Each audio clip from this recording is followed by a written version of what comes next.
Good afternoon. Thanks for coming today. We're really excited to be trying a little technology experiment here. So I'm Nancy Patton. I work for Public Service Credit Union, and I'm part of Make Change NOCO, which has partnered with Poudre River Library District to do a series of personal financial literacy classes. So this is getting near the end of year one, and we'll launch into year two pretty soon. So keep tuned for that.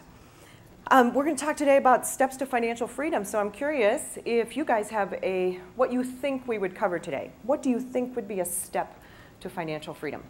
No debt, okay. Anything else? Anybody have something you think would be a? Money management.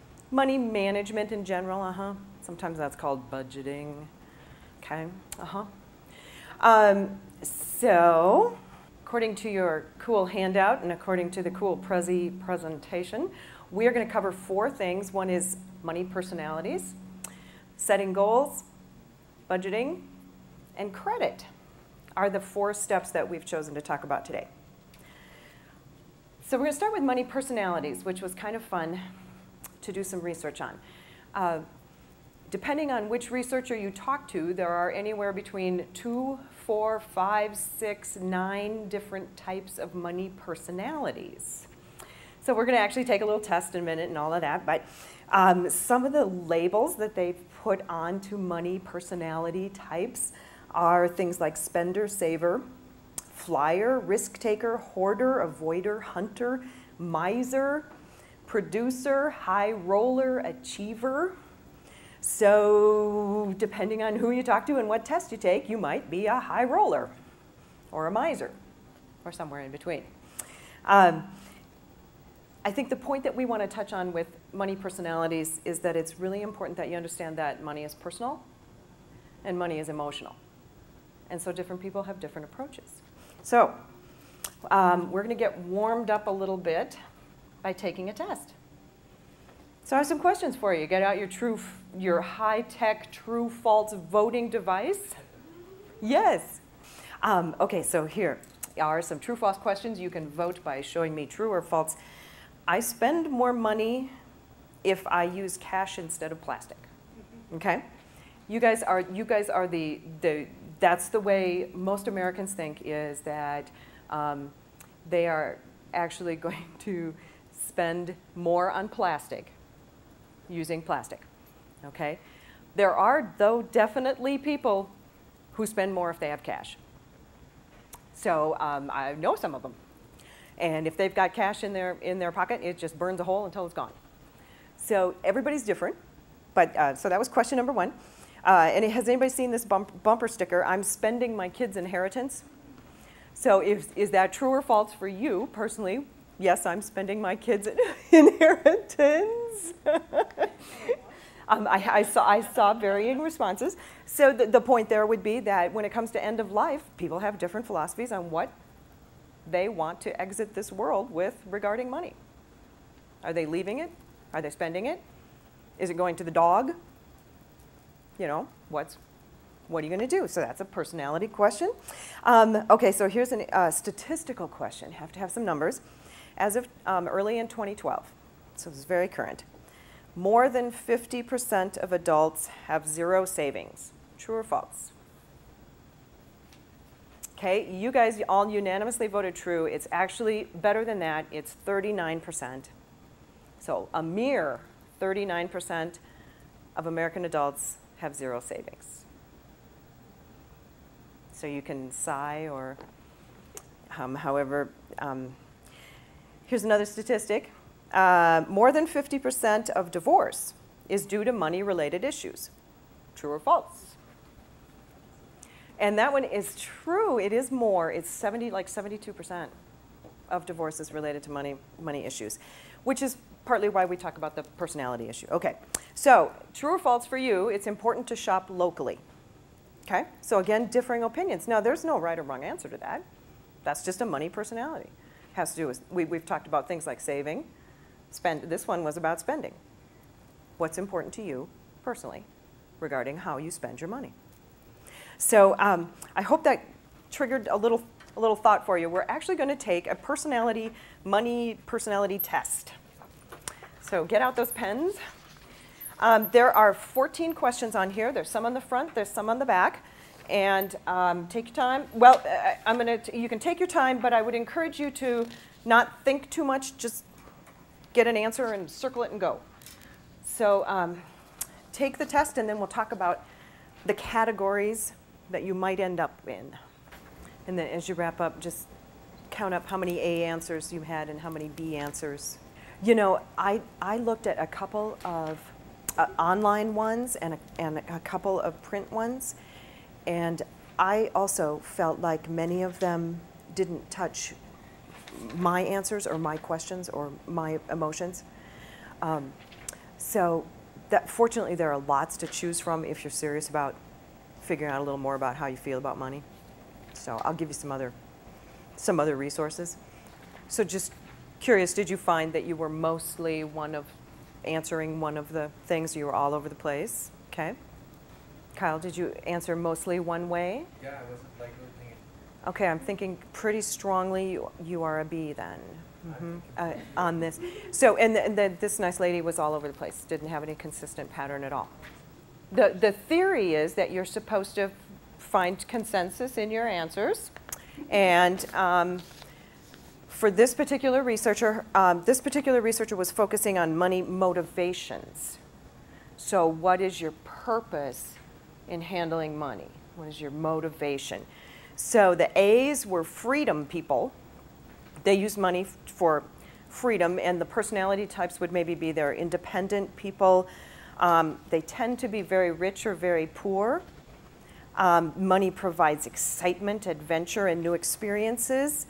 And they have never thought that balancing a checkbook or sticking to a budget was something worth doing. So that freedom mentality.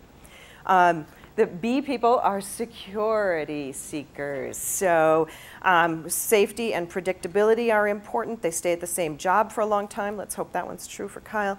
They love bargains, coupons, and flea markets, and balance their checkbook every month.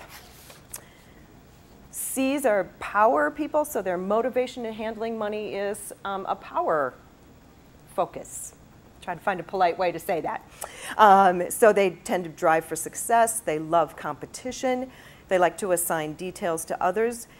And they like to have the newest things first. No flip phones there.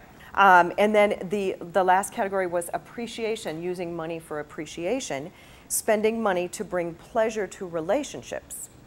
So very people-focused in this one.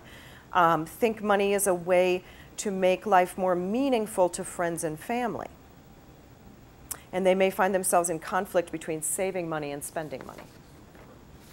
Okay, so that's one researcher's look at money personalities. In this case, focused particularly on motivations for using money.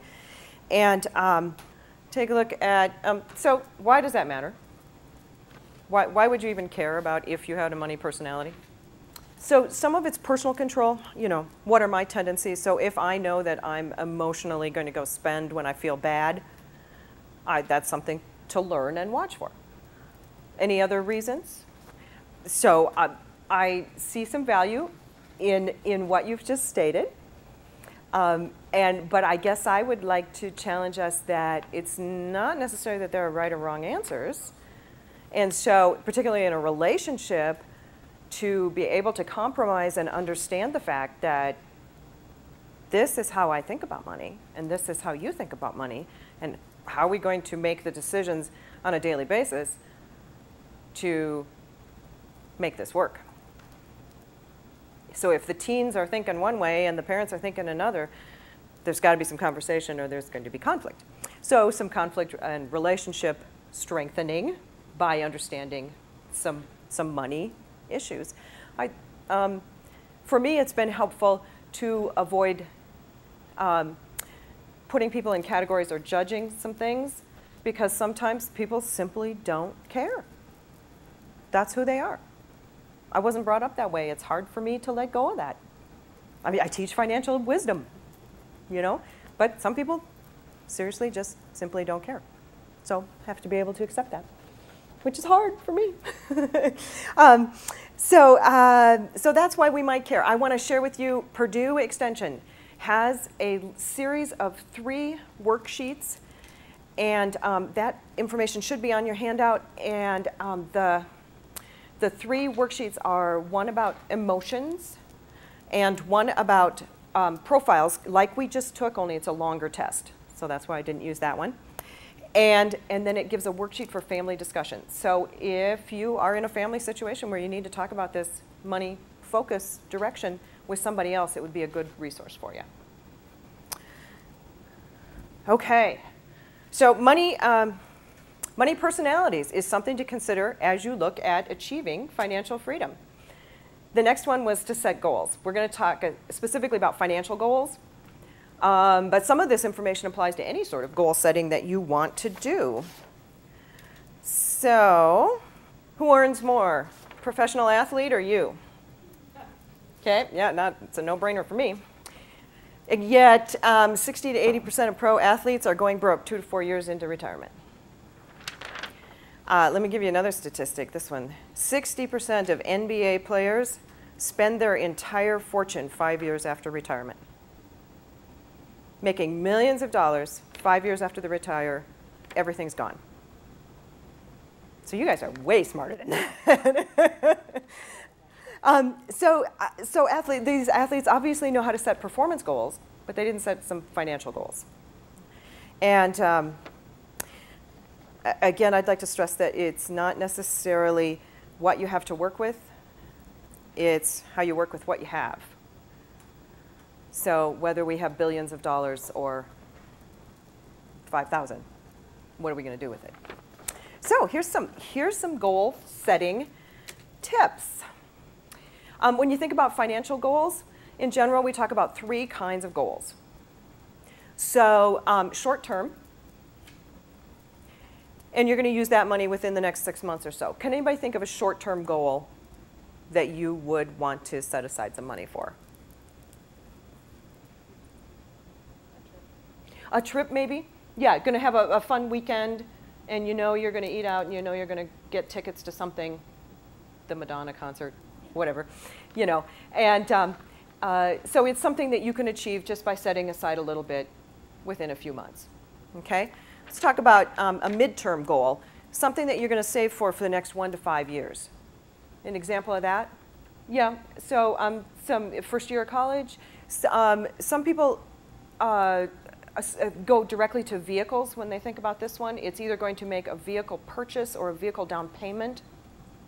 That's often an answer I get in this mid group. So they know they need $3,000. So they're not going to have it in the next couple of months. They're going to have to budget for it over a little longer period of time. And probably find a way to set the funds aside, not just leave it where it's too easy to spend. So what's the difference in that final one where it talks about investing for needs that are more than 5 years away? What's the key word there? Invest. Why are we having to invest for long-term needs? Have you looked at today's savings rates? I'm sorry, you could take a large chunk of money and put it into a savings account, and it's never going to grow into enough to finance retirement or your child's college education. There just are some larger dollar figure investments that there's no way to just set aside $20 a month and achieve the goal. So investing has historically proven to be the only mechanism that pays enough for some of those bigger dollar figure goals. And you've got to give yourself time for those too. Any questions on the fact that you need to approach goals, financial goals, differently, kind of depending on the dollar figure and the timeline that you're looking at? Does that make sense? Here's probably one of the most common goal setting techniques is to be sure that you are setting SMART goals. So, if I tell you that I want to save some money, what does that mean? If I tell you I want to save $1,200 in the next year, is that easier to get a hold of? Okay, it's specific, has $1,200. Is it measurable? Sure, how much is in your shoebox? I'd rather think it's in a savings account, but how much is piled up? Is it adjustable? Yeah, if I get started with my saving $1,200 and it proves to be really easy, I can take it up. If it's really hard, I can take it down. Okay? Is it realistic? If you're 5 years old, that's probably not realistic. If you have $1 million income, it's also probably not realistic. You could do better. But for most of us, we could probably find a way to save $1,200 in a year. It's time-oriented. I've set a goal for a year. How much is that a month? $100. Do you know how much it is on a bi-weekly payroll? Because most of us get paid bi-weekly. Approximately 50, it's $46. Okay? Anybody know how much it is a day? $3.30. $46 bi-weekly, so assuming you get paid bi-weekly, approximately twice a month, but you know how those bi-weekly payrolls, you get the magic 26th instead. So $46 a paycheck, assuming bi-weekly payroll. So I have a little motivator, I hope, for you, which is a savings calculator. You can find a way quick maybe to come up with $3 a day, $5 a day, who knows? And how much would you have after some time goes by? So I'd love to tell you that if you threw it in a savings account, you'd have tons more money, but that's not the financial reality today, but at least it would be set aside.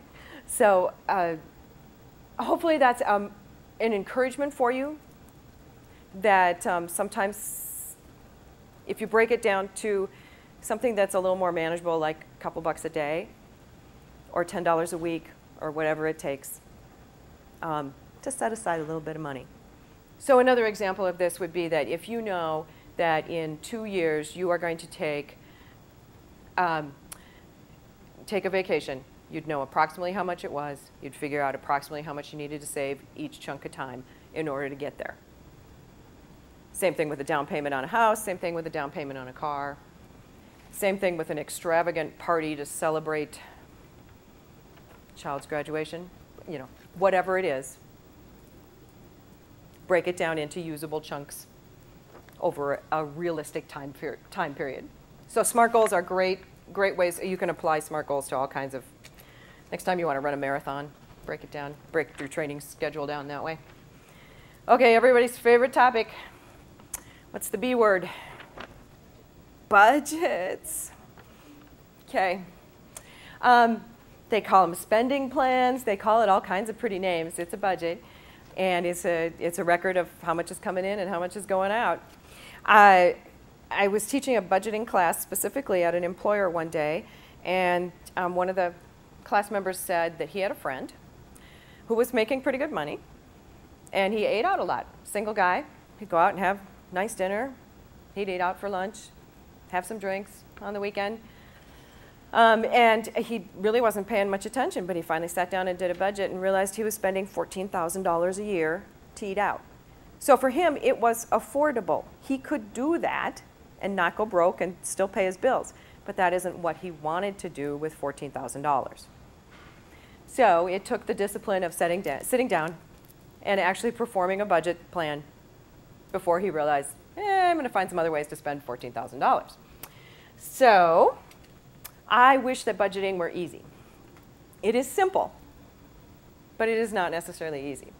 So when you do a budget, there's 3 things you're looking at.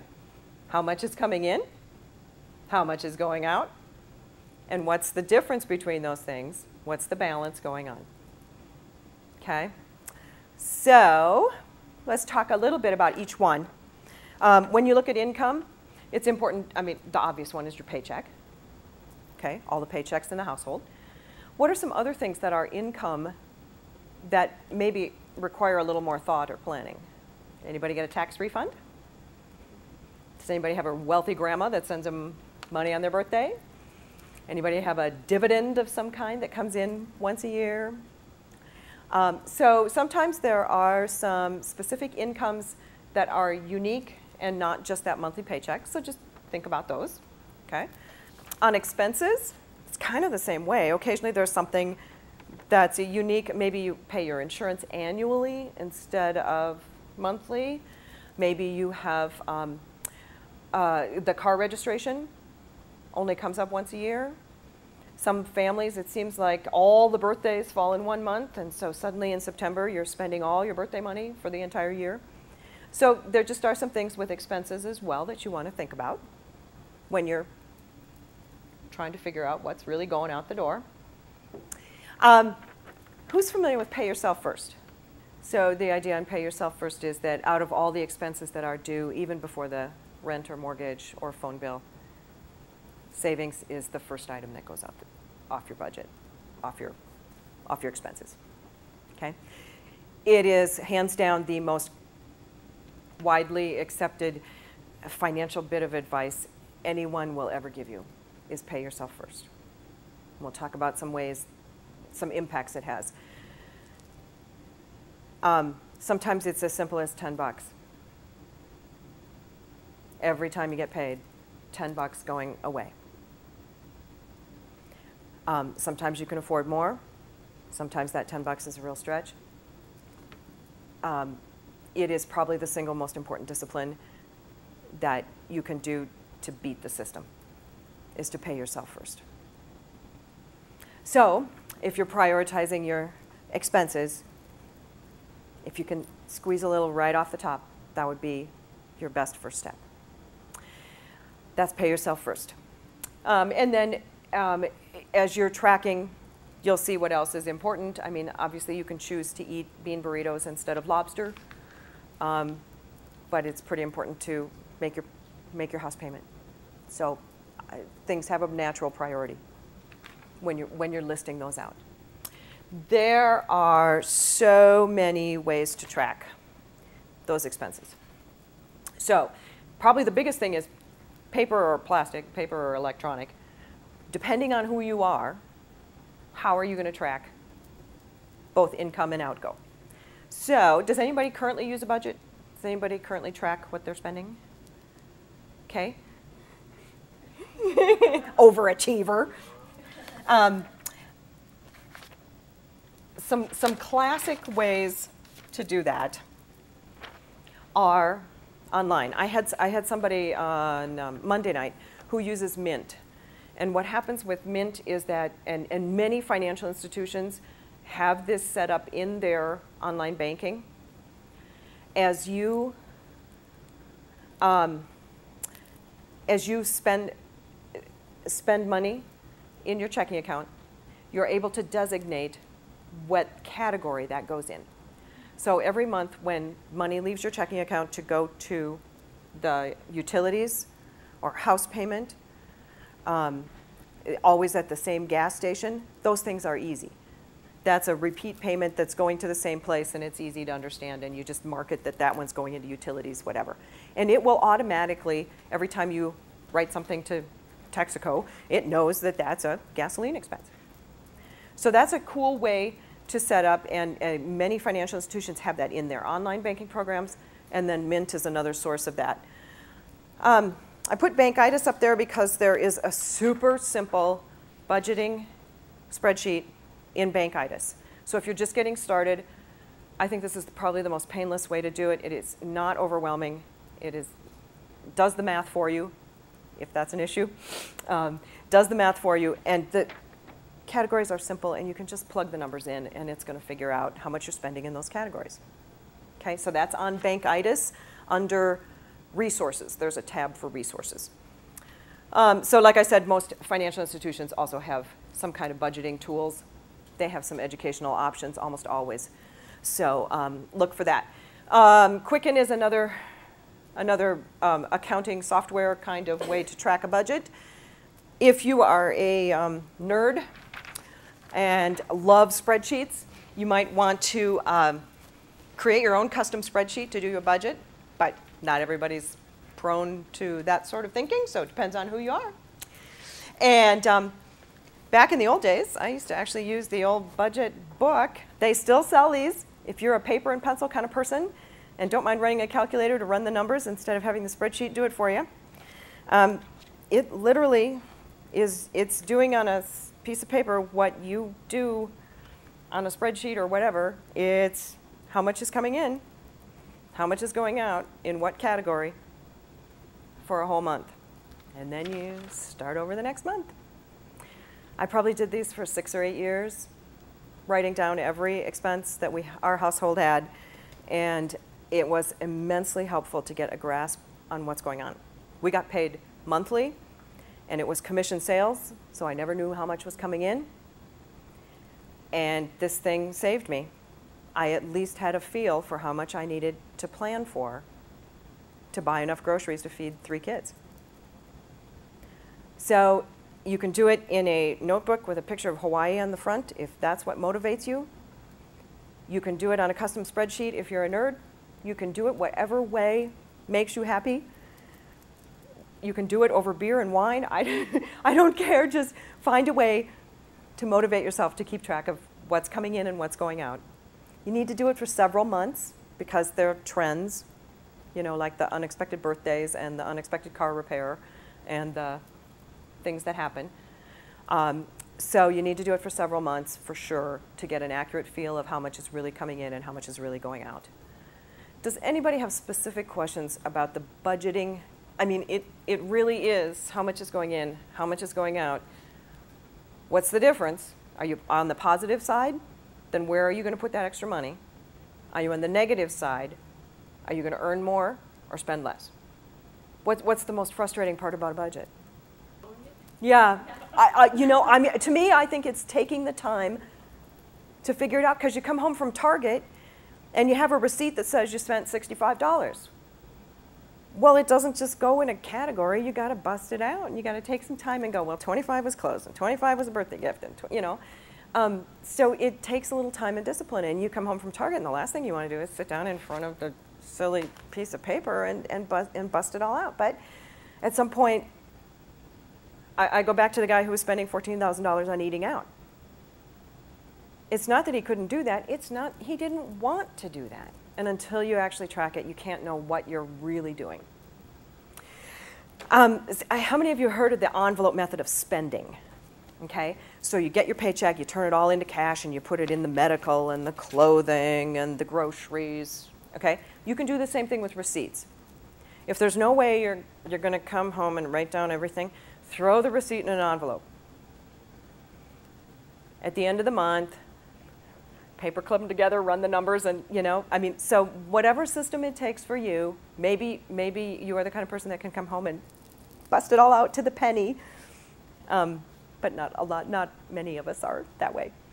So, you know, maybe the receipts, maybe in an envelope are a way for you at least to start collecting, and then you get your courage up one day and open up the envelope and run the numbers and see how much you really spent on that.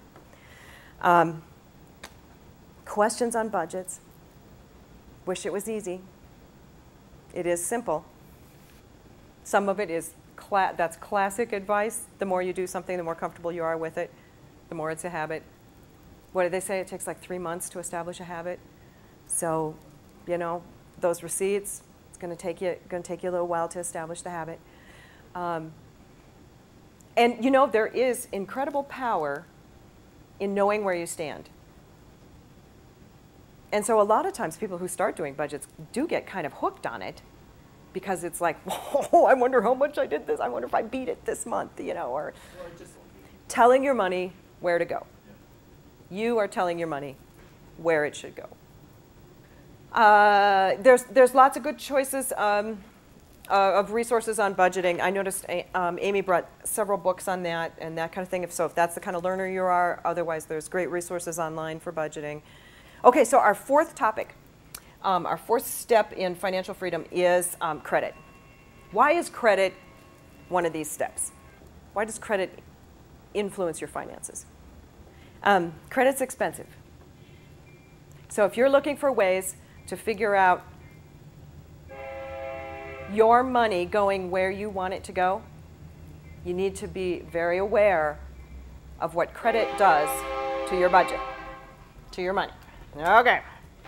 Here's what happens if you put emergencies on credit. Instead of, and this is back to pay yourself first, if there's any way you can start building up an emergency savings account, it's going to help you beat the system. So if you had to put a $2,000 car repair on a credit card, and I have it at 18%, which is actually pretty low. It goes up to 25, 35%, okay? So 18% is pretty low. It's going to take you 11 years if you just pay off the minimum amount. And the frustrating part there is it also cost you an extra $1,700. So instead of it being a $2,000 car repair, it was a $3,700 car repair. Again, if you have an emergency savings account, it's going to help you beat the system. It means you won't have to put it all on credit. Maybe you won't have to put any of it on credit. I used to ask people how they plan to pay for emergencies. So the classic answers are, I have a savings account. I'm not going to fix whatever it is that broke.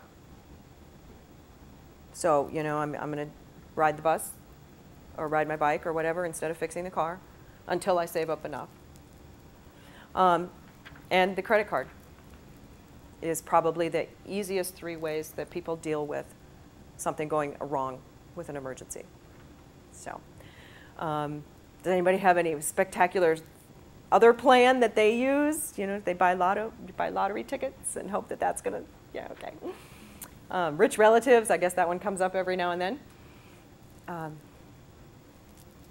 So I hope that made sense. That credit is expensive, and so when you don't have a savings account to fall back on, that's kind of what you're stuck with. Here's a reason to watch what's going on with your score. And this, again, has to do with financial freedom. If you're seriously going to beat the system, your credit score does make a difference. So this is the same loan, $25,000 car loan for 60 months. The person with a 720 score is paying 3.39%. The person with a 620 score is paying 14.99. That actually is low. The big number that is of concern is that the interest paid over the life of the loan for the 720 credit score is $2,200.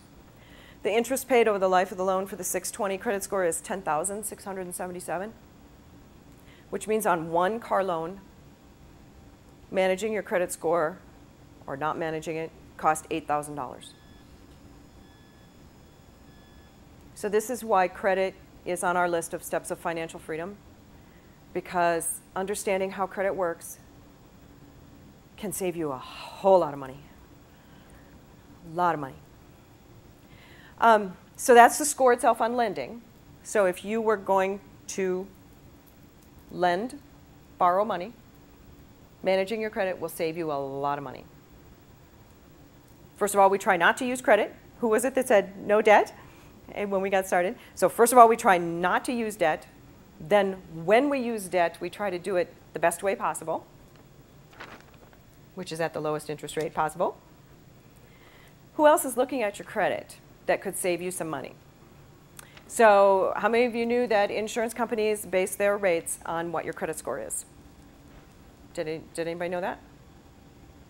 Your insurance for your car and your home are directly related to your credit score. You will never be given an accurate quote on insurance unless you provide your social security number so they can pull your credit. So that alone can save you a whole bunch of money, hundreds of dollars, sometimes a month, certainly hundreds of dollars a year. Did anybody know that financial institutions look at your credit when they open accounts? So you may end up in an account that's going to charge some fees or charge for the debit card, or they won't open the account and you will be forced to use other alternatives which may cost more money. So that's another way. Having good credit saves you money. Employers look at credit. And so unfortunately, it's possible that you would not get a job because of a credit score. And then the final one is landlords. Obviously, if you're getting a mortgage, they're going to pull your credit.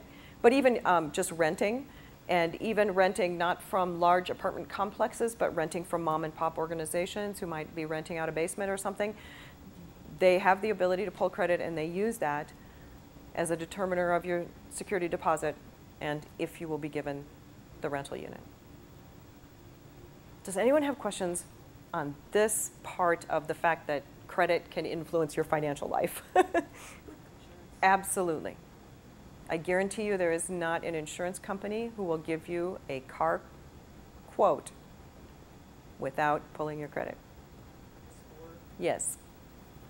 I would be thrilled to discuss that, and I will in fact offer that in a minute, because we actually have a couple of the credit union members here today. But any questions on anything else? Because that's exactly right. Your car insurance rate is directly related. They view it as a predictor of risk. They've done the numbers and said that that's a way to determine risk, and they're going to charge you more. Okay. If you had, I want to comment that if you had questions about the credit topic, that is our next, the whole topic of the seminar next month is on credit. So we'll talk about how you get scores, and how you can beat the system on raising your score and all kinds of good things. That's next month in June as part of this series. I would be curious to know that out of the 4 steps that we talked about goals and budgeting, we talked about the money personalities, and we talked about credit. I would be curious to know if any of that was new to you, if there was something that out of those 4 things was most interesting or most applicable. Okay, so, and some of the, yeah, we haven't taught on the personalities before, so that was, okay. I've heard of them. Yeah, so that's, okay, cool. Did you have a favorite? You know, and honestly, all of this classic financial advice, isn't it like weight loss or eating right or whatever? Honestly, we hear it 10 times, and it's on the 11th time that I finally stop eating donuts and start eating fruit. You know, that's really interesting. So the relationship challenge, or the buddy system on financial accountability, I think especially if there's anyone you're sharing the money with, that would be critically important. We go back to the personality issue. Also just the tracking. It doesn't matter if you have busted your butt to figure out how much you've spent. If someone else is off their spending and you don't know what they're spending on, and it's your money too, boy, that better get some communication going. So I really like that Purdue thing, because they had 3 separate worksheets depending on what you wanted to do. And then there's tons of other, if you just Google money personalities, all kinds of tests come up. And so I would just caution you to be a little careful. One of the things that we were watching for as I was preparing this was that it was based on some actual research, not somebody trying to sell a book. You know, yeah, so believe me, it's out there. So you need to be sure you're kind of trustworthy about which online test you're taking. But there's tons of online, you know, click this button. And, you know, it goes back to what you said earlier. I took probably 3 or 4 different tests, maybe 5, and none of them really hit the way I live. But so that's, if you've got time to play around with a couple of easy ones, maybe you'll find one that's right for you. But, well, technically, we're done with the class. Be happy to take any other questions. Oh, I forgot one hand. I forgot one handout. One of the things that tends to come up is the how can I save money? Because when we do the budgeting, it's usually the bottom line analysis is that I don't have an abundance, that I need to figure out where that abundance goes. It's I have a shortage, and what am I going to do about that? So there's some savings tips that are sort of my favorites, but you're hopefully it trips some interest, and you can find some other ways too to save specially for you. Yes. So the question was, is a Roth IRA a good way to have an emergency savings account? A Roth IRA is a great way to have retirement money, but the problem with that is that you will be penalized in a number of ways if you access it to fix your water heater. We're talking about an investment or a retirement fund that has specific rules related to your age when you withdraw the money.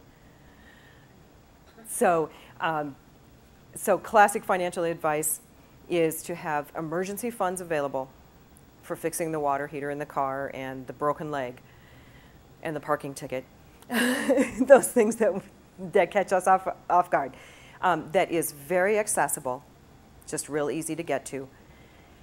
Classic financial advice is that you should have anywhere from 3 to 12 months of income saved up as an emergency fund. And so if you go with that 12-month number, I mean, that'll make your jaw drop as far as just having that sitting around waiting for the next broken leg. But that's classic financial advice, is to have several months of expenses or of income, whatever number you want to pick, set aside that you can get to quickly to cover things that you aren't expecting. Savings accounts at this moment in time pay nothing. I'd go past practically. I would say that they're paying nothing. The point on that one is to have it somewhere where you're not tempted to go spend it. One of our people who works with some of the younger college kids, is like, a new pair of shoes is not an emergency. Okay, so there are some things that just because the newest DVD of whatever came out, you probably don't want to dip into your emergency fund for that. So if it's somewhere where it's harder for you to get at, that's a good thing. Any other questions? And there was an evaluation that got passed out, so if you have time, we'd love to have you fill that out because we do track things and try to improve. Oh, it is 1 o'clock straight up. So I will stick around and answer any one-on-one questions you might have. For the lady that came in late, I can give you some other handouts.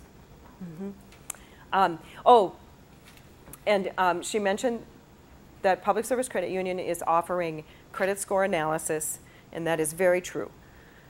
One of our concerns is the importance that that credit piece has on your finances, and we are finding that a lot of times simply by looking at what's there, we can find some dynamite ways to save you money. And so I'd be happy to talk about that as well. We're saving money monthly, we're saving money over the life of the loan, we're saving money by transferring debt into different situations. Lots of good ways to save money, plus put you in a better place for the future. So if that's an interest, I would be thrilled to talk with you. Otherwise, thank you so much for being here. Credit coming in June. Okay, so starting in July and running for a whole year, again, personal financial literacy topics, free twice a month. And the topics vary, the presenters vary, and hosted by the library.